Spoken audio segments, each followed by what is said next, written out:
Scanlit est une start-up académique qui a été créée basée sur un programme de recherche de près de 12 ans. Nous produisons des outils logiciels permettant de scanner la littérature, à la fois pour des enseignants-chercheurs, mais également pour des praticiens, consultants, médecins ou toute autre personne en entreprise qui souhaite asseoir son travail sur des données scientifiquement validées.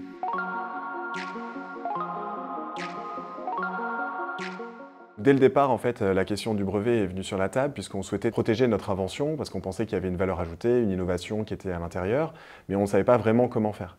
La question du brevet sur les logiciels, elle est vite tranchée puisque ce n'est pas possible. La question du brevet sur des algorithmes également. Et c'est lors du transfert de propriété intellectuelle d'Isabelle Walsh vers la société qu'on a parlé à un conseil qui nous a indiqué qu'on pouvait quand même déposer un brevet, mais cette fois-ci sur le procédé qui était derrière le logiciel.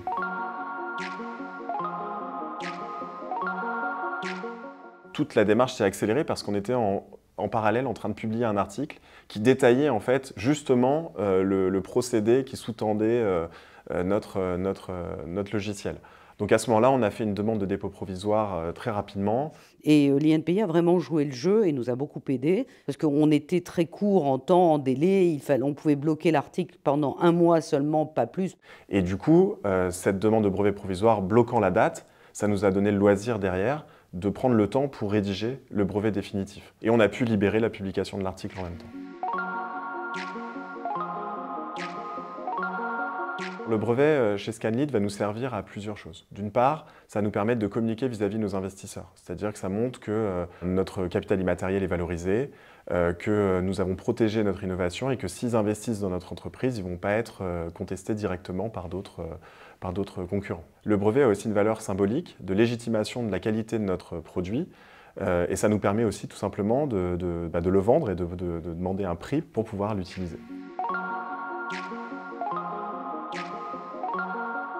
Quand on est une start-up comme la nôtre, toute aide est bienvenue et c'est vrai qu'on a été attiré par l'aide financière qui était apportée pour nous aider à déposer nos différents supports, que ce soit les marques, brevets, etc. Mais on s'est rendu compte avec le temps que ça nous apportait bien plus que simplement cette aide.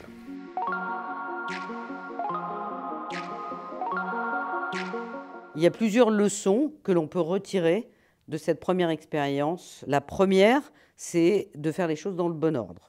D'abord se protéger, puis éventuellement partager si on le souhaite. La deuxième leçon que nous en avons retirée, c'est peut-être avant de consulter des avocats ou des conseils en propriété intellectuelle, d'aller à la source auprès de l'INPI, consulter des personnes habilitées qui ne demandent qu'une seule chose, c'est de nous aider et qui vont nous donner les informations vérifiées dont nous avons besoin.